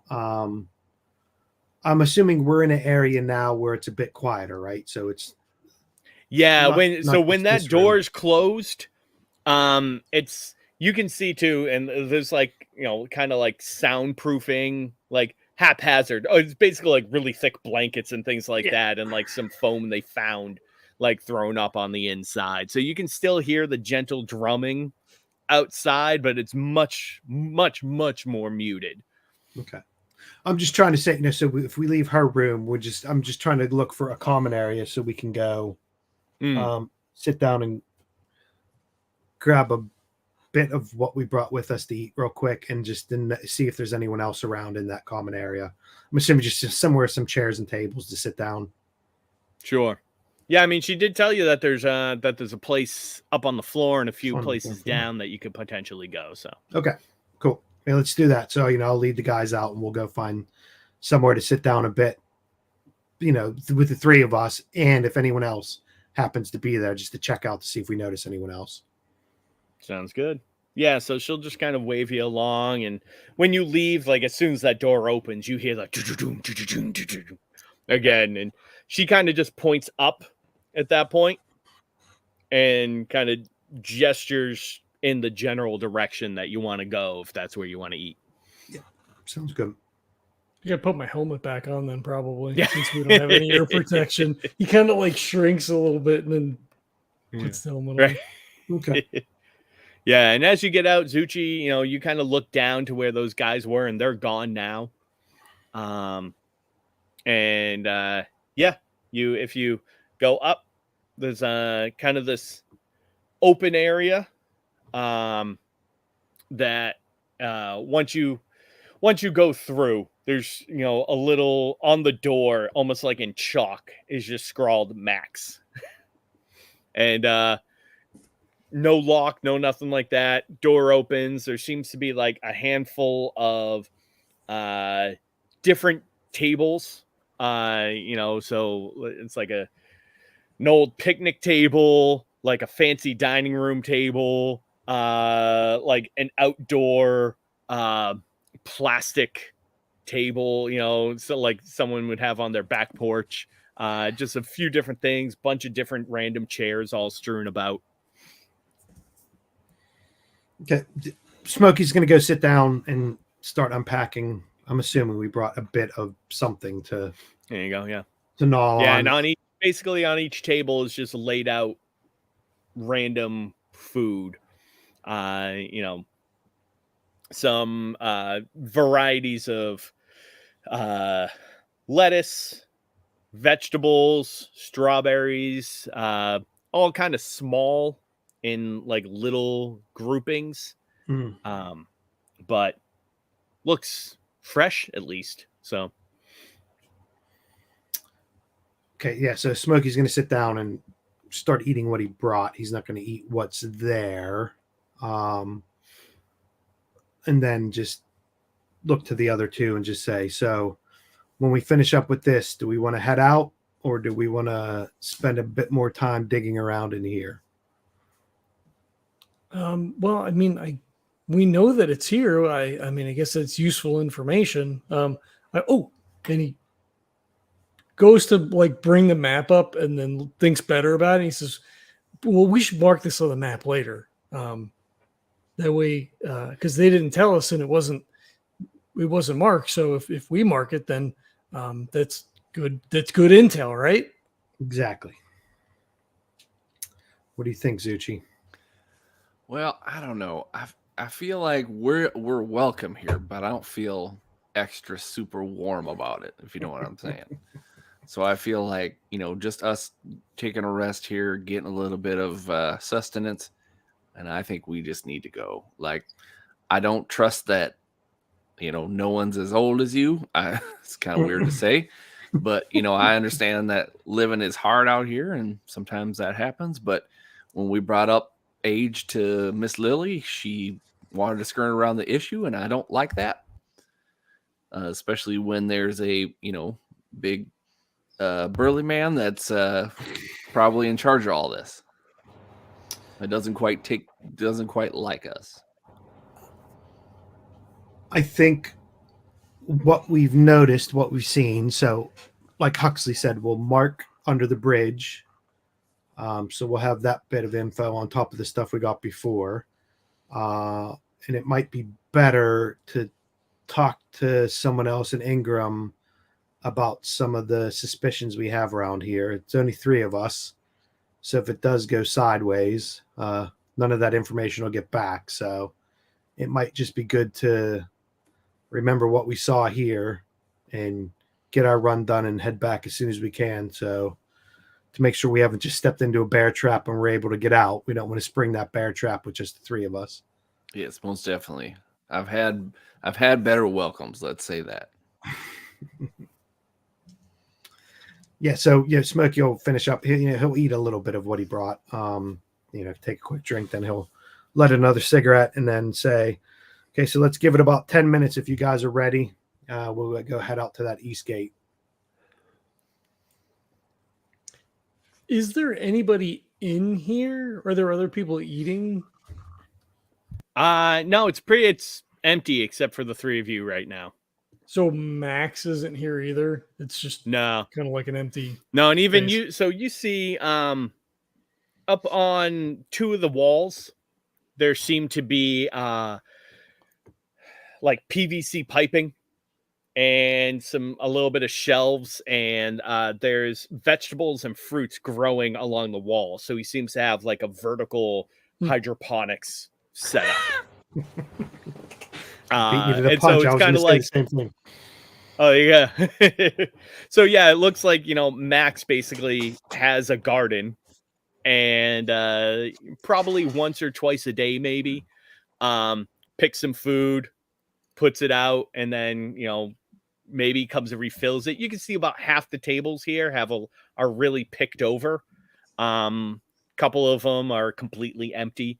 And so yeah, it just looks like kind of people come in here, eat what they want, and once or twice a day Max comes and refills what he can. So okay. All right, before we go, I'll pull out a cigarette and leave it on the table. That'll be my payment. So but that's just to put down when we go. If there's anything that Zuchy or Huxley want to do, because obviously Smokey's saying let's get ready to head out to the east gate or the east exit without doing any more snooping. Yeah, I think Zuchy actually will take maybe a couple of strawberries and a couple of carrots or something like that and kind of gnaw on them, just because he probably hasn't had fresh fruit or vegetables in a very long time. So he's just kind of this is not what I remember it tasting like, even though it's probably perfectly fine. Right. You hope. Right. Yeah, I mean, we'll probably this is a lot of vine and leafy greens and fruits, where honestly you're probably used to a lot more of root vegetables and things like that from this area. So yeah, you're used to more of the umami or bitter taste, while you take a bite of a strawberry and you're like, it's fucking sweet. Yeah. He's probably puckers up. He's probably like, woo, man, that really hits the spot. Wow.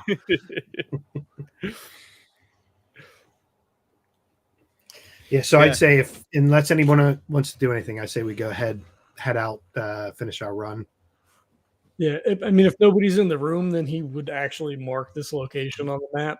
Okay.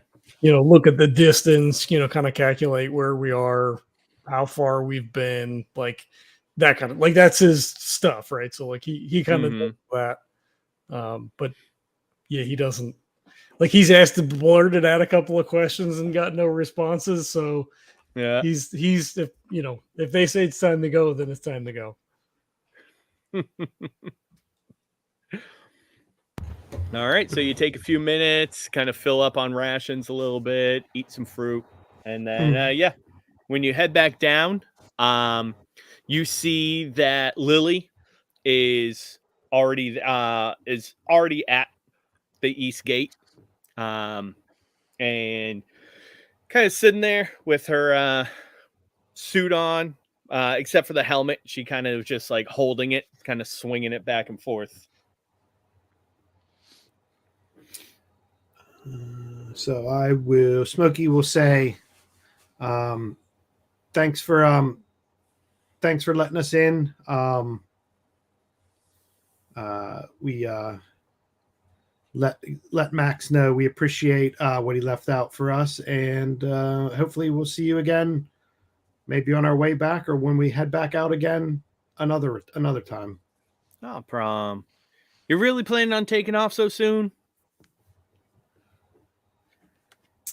I mean, you know what? I understand, you probably have, and she kind of gestures to the large pack on your back. She's like, you probably have a place to be, that's totally fine, and I understand not a lot of people end up kind of hanging around here. So yeah, you know what? You get on. Was that for Smokey or for the royal we? Was that What do you mean? When she was saying that, was that to Smokey specifically, or was that just, hey, you guys? Well, actually, I'll say, you know what? Forgot. Fucking noisy is all shit. So she's probably actually like almost literally in your ear, like kind of yelling, but not real. Like she doesn't want to fucking hurt your ear, but she's like probably like in your ear talking right now. But I mean, is the vibe that Smokey's picking up is she laying down a vibe for Smokey, or is that? Yeah, sure. Go ahead, give me some insight. So it'd probably be Psyche would be insight, probably be Psyche, right? Oh yeah, I forget what the hell we haven't marked as. 6. Nice. Yeah. Yeah, you know what? It's you kind of get the sense it's directed more towards you. Not necessarily in a flirtatious way, but in a curiosity way. And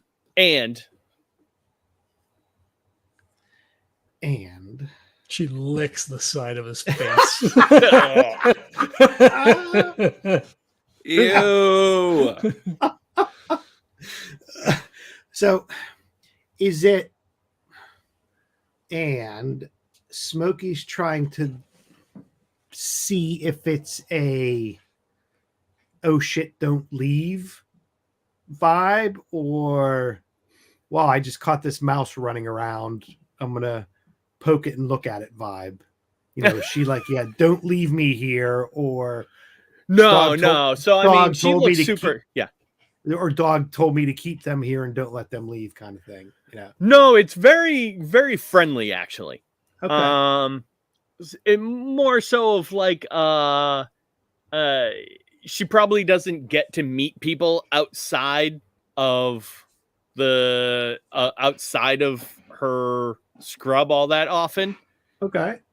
And so, she seemed kind of a little depressed that you guys were leaving so soon.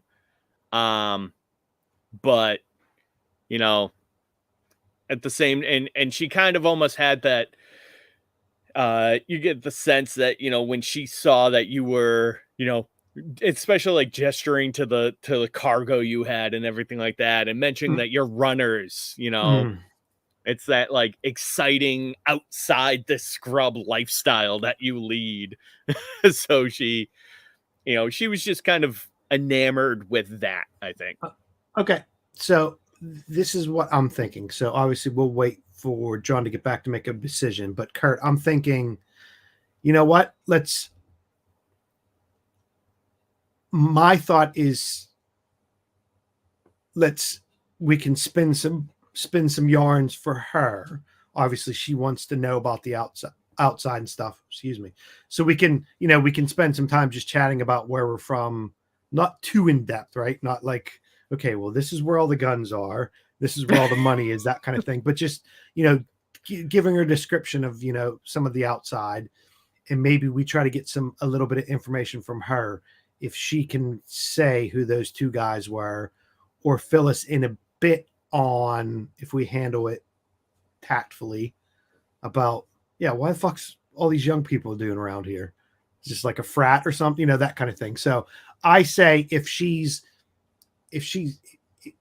wasn't here, I would say we would just leave, right? But there might be worth staying a bit to get a bit more information. So Smokey will flip on the comm, because I'm assuming we all got our helmets back on, especially Huxley, and just say, and I'll put my helmet back on, right, because she was talking. So I'll shake my head at her and like hold my hand up in like 1 second, and just say, I think Lily's a bit bored from some of that information. She seems to be stuck in here all the time. So I don't think it would be too bad if we stayed for a couple more hours, maybe chatted with her a bit about the outside world. Nothing too specific, but, just chat with her a bit and then see if we can get some more information out of her. So whether it's the stuff Huxley noticed or maybe the stuff Zuchy noticed, it might be good investing a couple hours of just putting our feet up and chatting with her a bit. I don't think her friend liked us very much. Are you sure you want to stay? I don't think he wants us to talk to her. Well, just think now what do we call the people that send us out on these runs? I mean, so basically you work for the organization. Okay. So, you just have your bosses or whatever, honestly, whatever you want to name them or, Assholes. nickname them.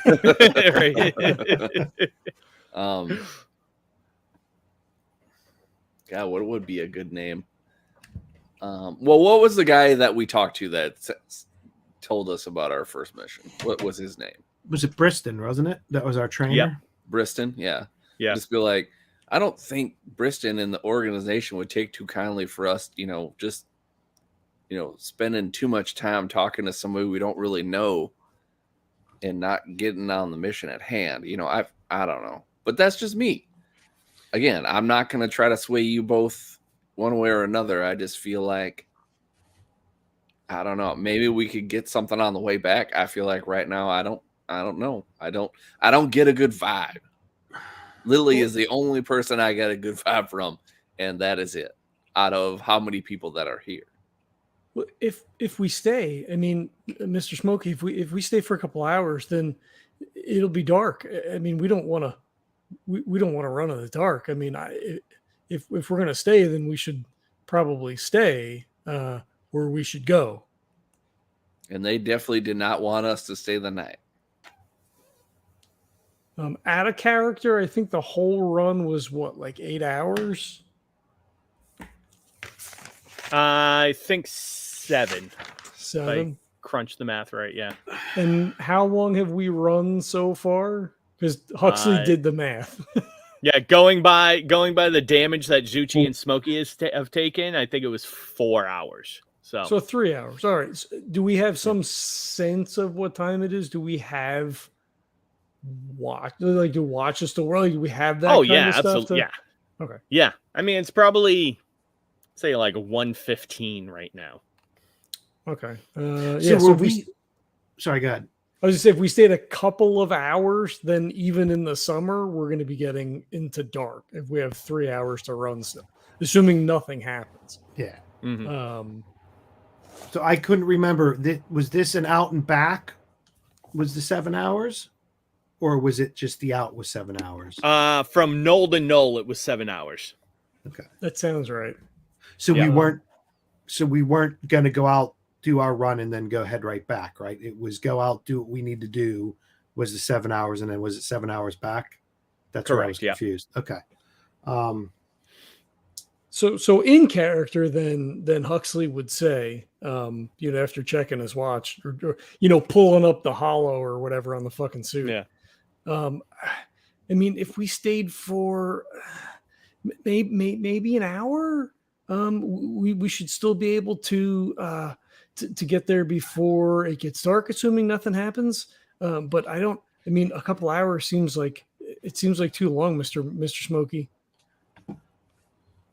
So back to the point when Smokey was saying before that he didn't want to get twisted, the run versus, this is our first run, make sure it gets done versus, the only reason we're here is because I flashed some kind of bullshit that I swayed in the bar back in Ingram, right? So this isn't part of our run.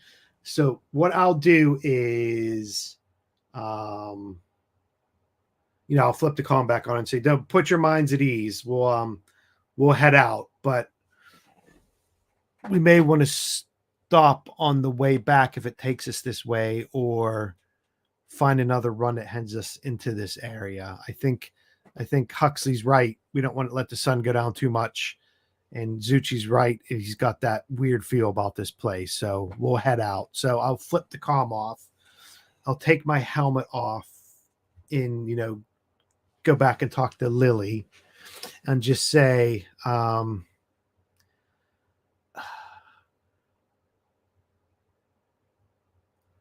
we would stay, but I got to make sure these two young guys get back. We're doing our first run out, and we've got a mission to finish for our bosses back. You know how bosses can be, pain in the ass, like dog, right? And he'll pull out his Zippo, and he'll say, I promise I'll be back, and we both can spin you and us will spin some tales about what goes on out there. And you can tell us a bit more about what goes on here. And he'll hold it up in front of him and say, deal, or yell in her ear, deal. Yeah. And he'll hold the Zippo up in front of her. And yeah, she actually kind of takes a step back at that point and, gives a little bit of a smirk.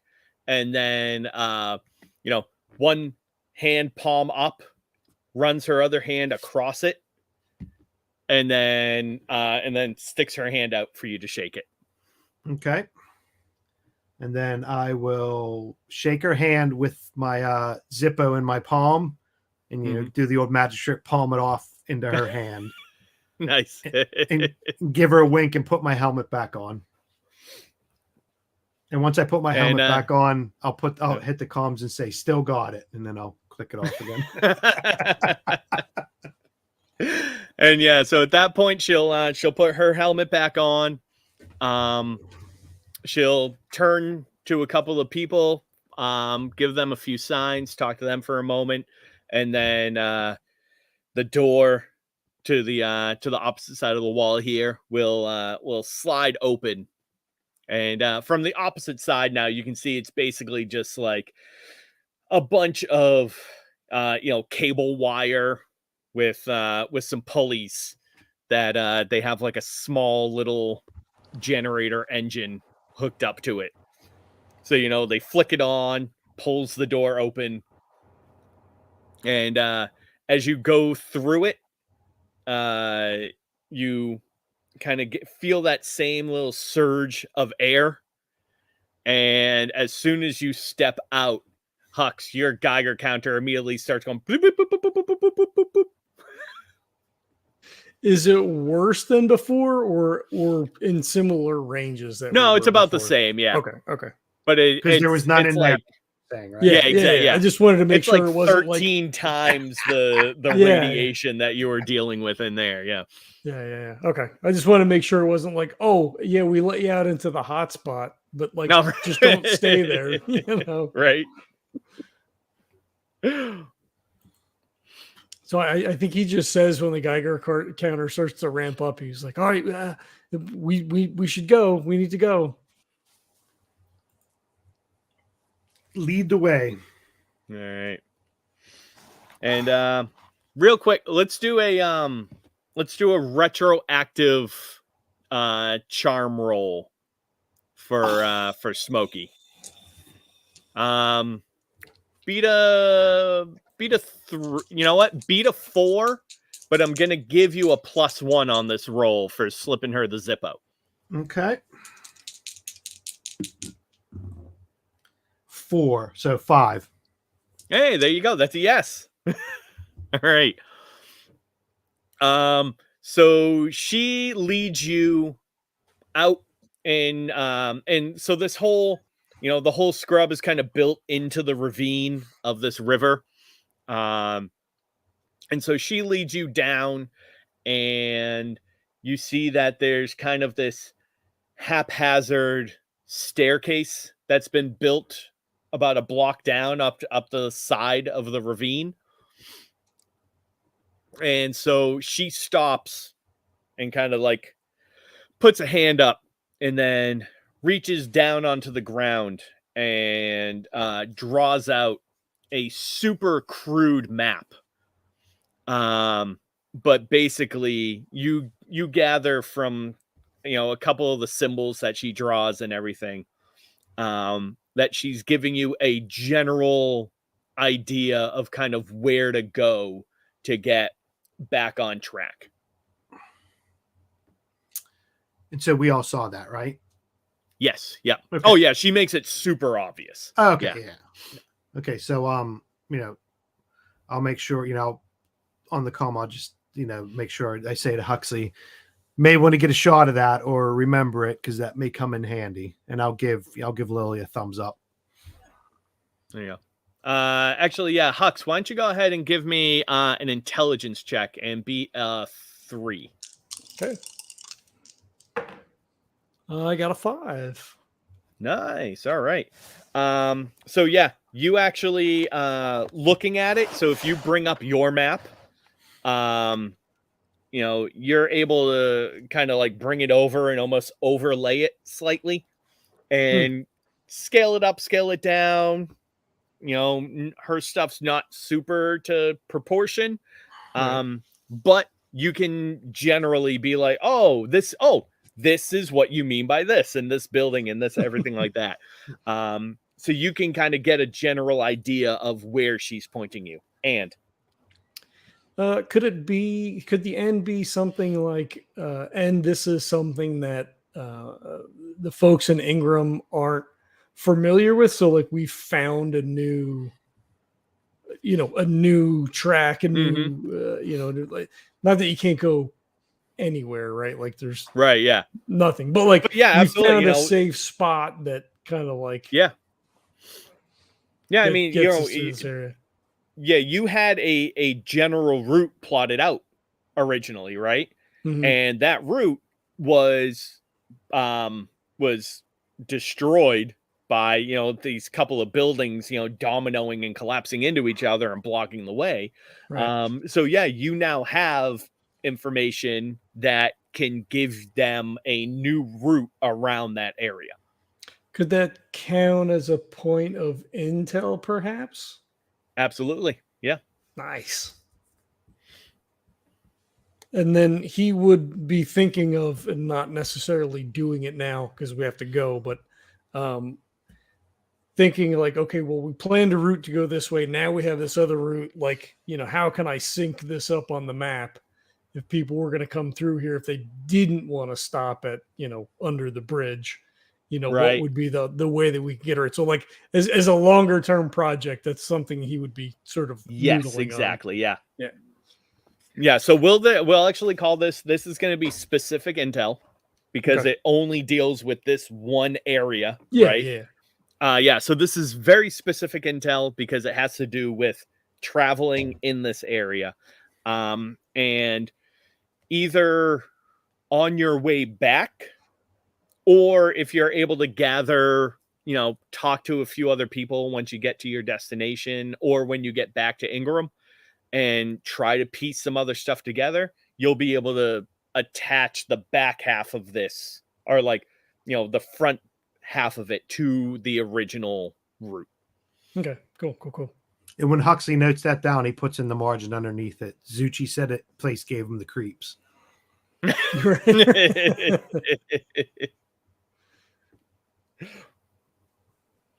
Yeah, so I mean, right now you have that route kind of going in through the scrub. Mhm. So yeah, if you want it to like go around the scrub so that not everybody knows about this place and is going through, you'll be able to do that on your way out, on your way back home if you want. So cool. And the specific, is that a +3? Yes. Specific is okay. Yep.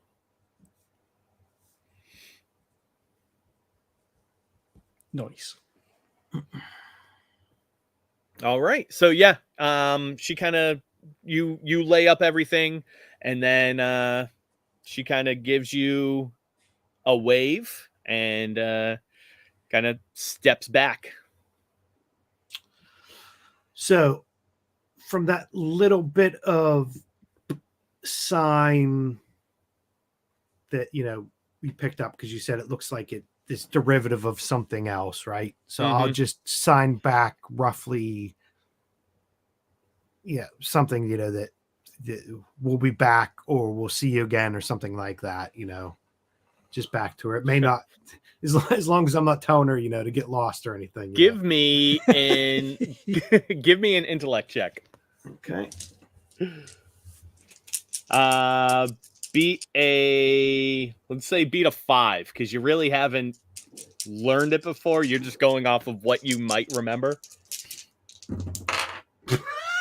Oh, brains. Yeah, it'll be a brains check. 4. Oh, no but. No. So yeah, when you sign this, you aren't totally sure what you said. You're not completely confident, and she actually, you can't see her face necessarily, but she definitely does like bend over, like hands on her knees, and and then she comes up, and like it's very clear that she is laughing her ass off right now. Okay. So I didn't tell her that we're going to come back and blow this place up. I probably said something inappropriate. So you're pretty sure. You're not sure what you said, but you're pretty sure that you got generally the right direction. What you were hoping to say. So then when I see her laughing, if she looks up, I'll just kind of shrug and smile and turn around to the other guys and start walking. Yep.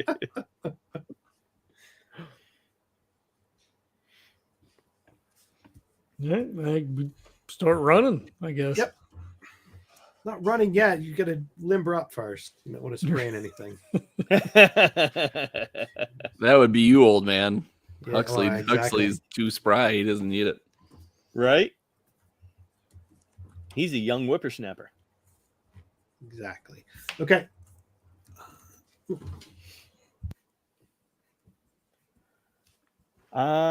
Yeah. So the three of you begin to kind of run yourselves through.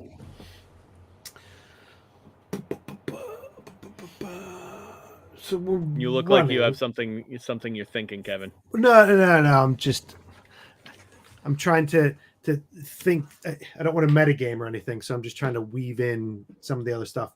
Just out of game, when I originally flashed the old coin to get in, did the other two see that, or was that something I did? I can't remember if we said everyone saw that. Oh no, you did it. You did it out in the open, yeah. Okay, I just wanted to make sure, because she was. So Lily was, I think, like 2 or 3 floors up, in like the blown out side of a building. Yeah. So you kind of like pulled the coin out and like held it over your head. I thought so. I just as like a sure. please don't actually shoot us. Yeah. Okay, cool. That'll be for something. I guess that'll be for something else. I just wanted to double check to make sure that cool. I remembered it the way that it was. Okay, cool. Mm-hmm. All right. So yeah, you begin going on. Everybody go ahead and give me an awareness check. So the stuff that we had, so we've got the stuff. What did we also pick up? Didn't we grabbed some stuff from before, but it was that Zuchy carrying it, or was it me? I can't remember. To take back.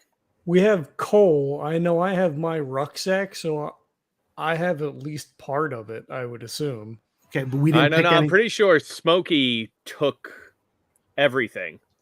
Did he? It was enough that he could that you didn't need the extra package. Yeah. So you drop that, and we're just taking your a basic pack and the load. But I'm trying to. Did we pick anything else up on the way that we were going to take back with us? I don't think you did. Not from I the don't run. think we haven't found anything yet. Because we got around them, right? That's when they started getting all frisky and left. We didn't salvage anything from them. that's what I wanted to verify. No, I mean, there was, because you took the shortcut underneath the mall. Yeah. There's a ton of stuff up there. Yeah. But it's also fucking blasted out. So, Yeah.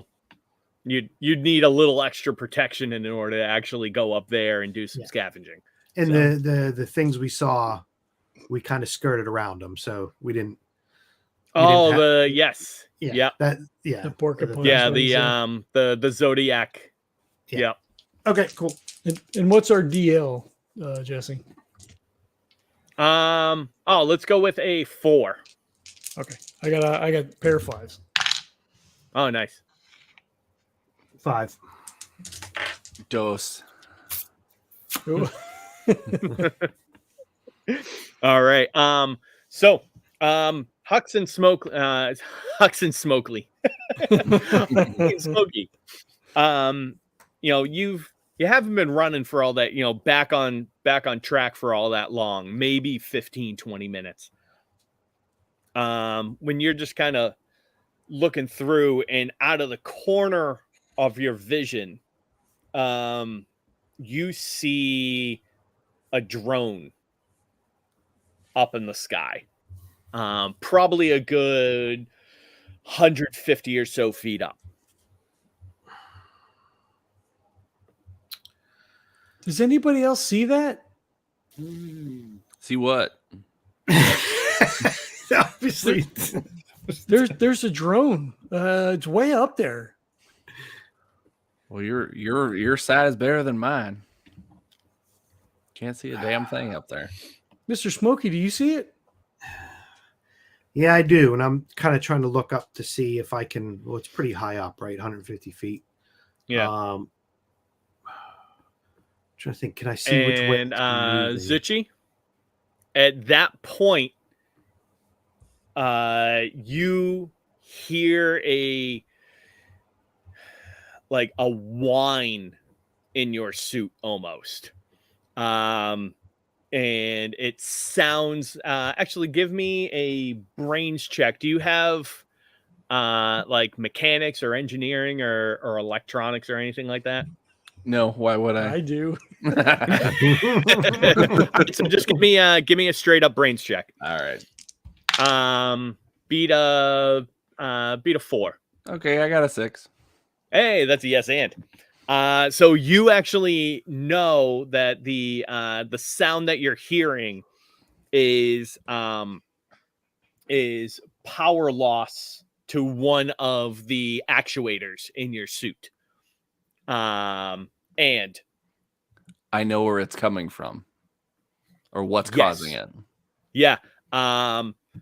It's power loss like this to a specific part of the suit isn't normal. It's likely that you have been tampered with externally. Your suits are electric, right? There's computers and everything running it, even if it's super basic. Somebody has hacked your suit and turned off power to a portion of it.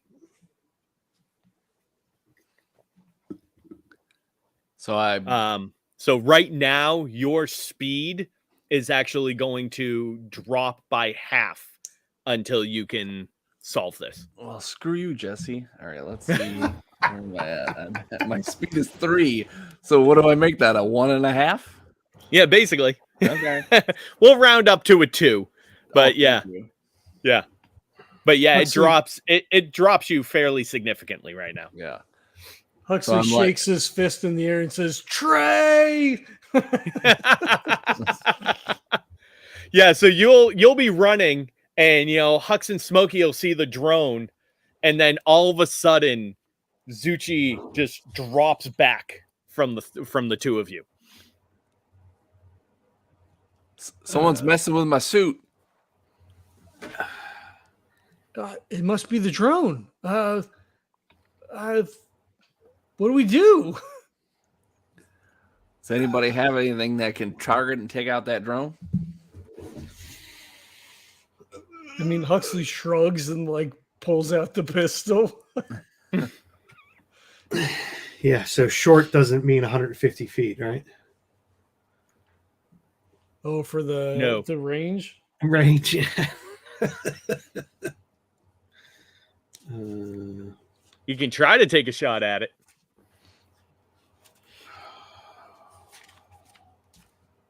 Huxley looks for approval. yeah, go for it. Right? No, if Huxley pulls out his snub pistol, I'll pull out mine. Or I have a snub pistol. I'll pull it out too. Don't-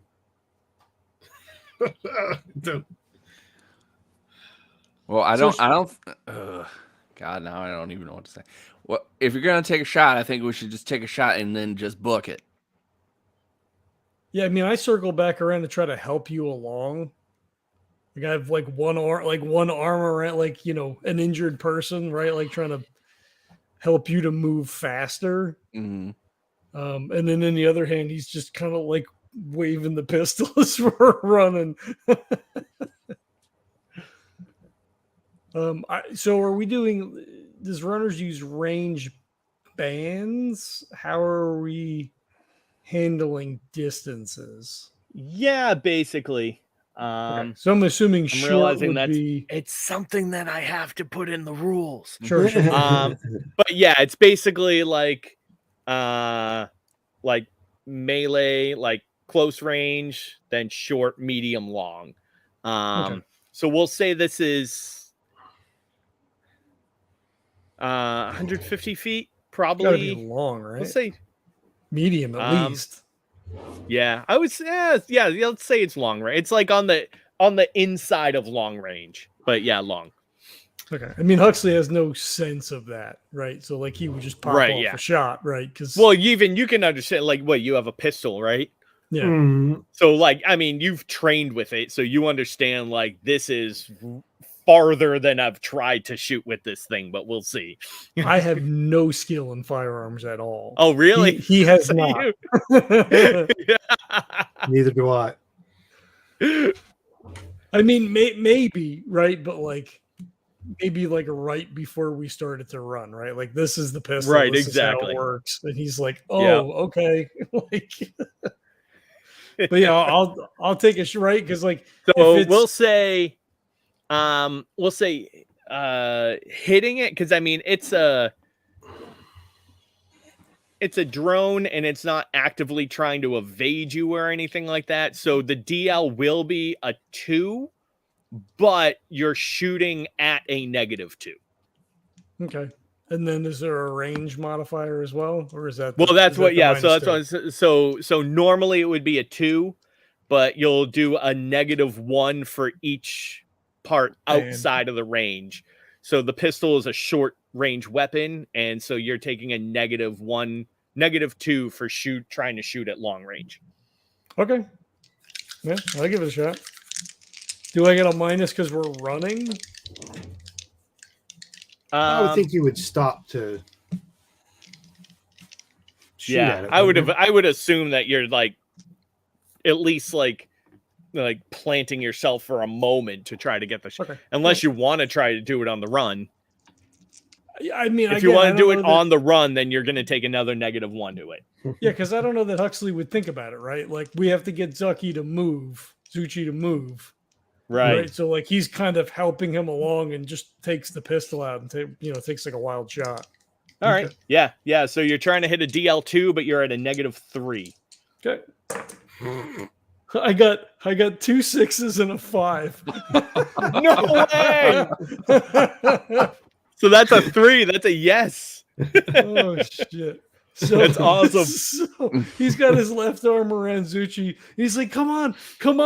And like he's just waving the pistol and squeezes off a shot and he clips it. He goes, Oh, I got it. You recorded that, kid, didn't you? No, shit, baby. I don't know. I hit it. Awesome. Zuchy puts another fake thing on him and says, "Sharpshooter, you're now exactly the team sharpshooter." Yeah, so as this thing begins to just like spiral down with smoke trailing out of it, Zuchy, all of a sudden, you hear that whine, and so it's and suddenly you get full control back of your suit. And then I stumble. So I'm trying to like push him. I'm like, oh shit, oh shit. Yeah, and at that moment, you hear, and there is a smash of brick, probably about 15 feet in front of you, as a bullet goes whizzing by and slamming into the side of a building. Is there cover? Yeah, I mean, there's buildings and walls and all that kind of stuff all around here. So So Smokey screams, head for cover. Can we see where the shots were coming from? Or not? Give me an awareness check.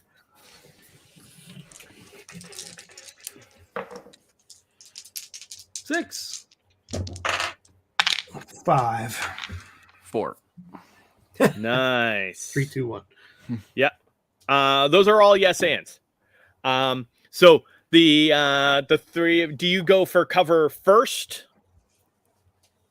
I think so. I will tell them to get the cover, and I'll take an extra beat to, kind of look.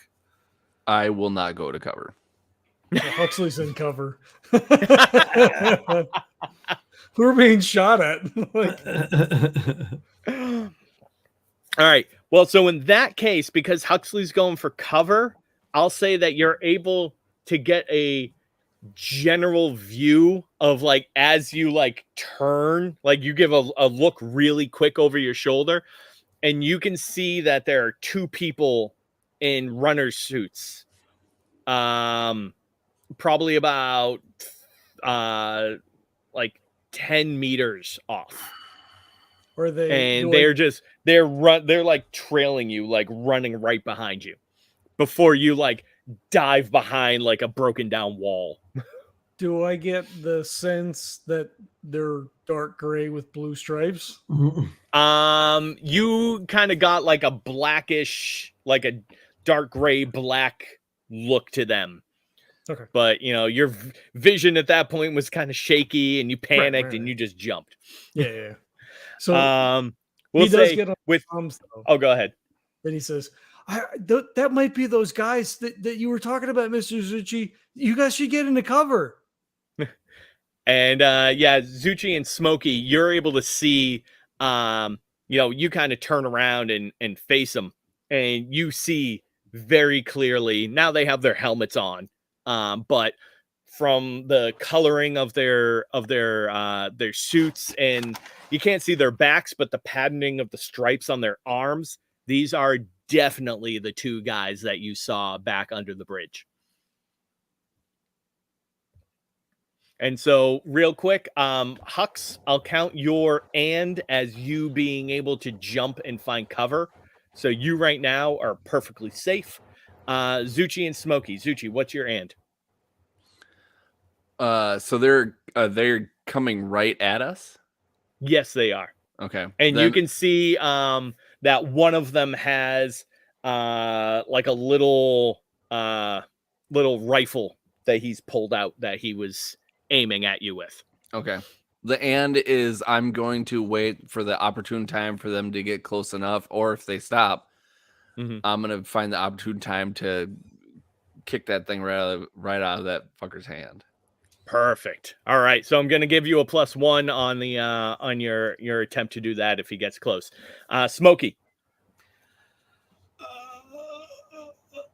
Okay, so I put a I want to, so I put a flamer on this suit, and his name's Smokey. So my and is to make sure I get in a position that, I reach over and grab the flamer and pull it out, but I want to make sure my and is I'm far enough away from Zuchy, because he's still here, that if I if I start blasting with it, that he doesn't get caught, because he said he's going to run up and try to kick the gun out of his hand. So I'll try to aim on the other guy and make sure Zuchy doesn't get caught any backdraft or anything from whenever I fire. I'm giving myself enough clearance, and I'm assuming, right, Smokey has the experience of doing that. He just wants to make sure that Zuchy's out of the way before he fires. Nice. So yeah, as these you have these two runners that are beginning to run down, and the camera kind of comes through. Smokey is turned around. He kind of clicks on, and the nozzle to the flamer kind of becomes unhooked so that he can get a clear shot. Zuchy begins to take a fighting stance and ready. And then as it kind of comes through, you get Huxley hiding behind the wall, like ducked down, barely poking up and then poking back down. And then as it kind of begins to spin through, you see the other runners. The guy with the rifle kind of gives it a lock and a load as he begins to train on one of you in the group. And we'll go ahead and call it there for now. God damn it. I knew we weren't going to get out of that place without something happening. So that's why I was trying to, should we snoop around a bit more? But I also didn't want to completely railroad everybody into staying. I assume they would have waited for us, right? I mean, if their intention was to jump us, Yeah. they would have, if we didn't come out, they just would have waited somewhere. Yeah. Now, well. All right, play us out, John. All right. Well, I want to thank everybody for checking it out. I hope everyone is enjoying it. This is our other core game that's happening right now. Version 2 of Core Cthulhu is currently available for anybody that's checking this out live in 6 or 8, 10 months when this comes out. It'll still be available, but it's available now for sure. And hopefully by then, John will have written the backsplash page and he'll actually have a print version. Well, I don't know. We're not gonna. We'll see what happens. But many thanks to Jesse for doing all the things. Otherwise, Core Cthulhu wouldn't be anything at all. So thank you to you. If you like it, don't give us money. Go throw money at Todd instead. There's links for Patreon stuffs in the show notes. Ratings and reviews on iTunes or whatever your podcatcher of choice is. Super helpful. Probably more helpful than supporting us on Patreon, because we're just gonna do this anyway. So there you go. Thanks for checking it out. We'll catch you next time. Peace.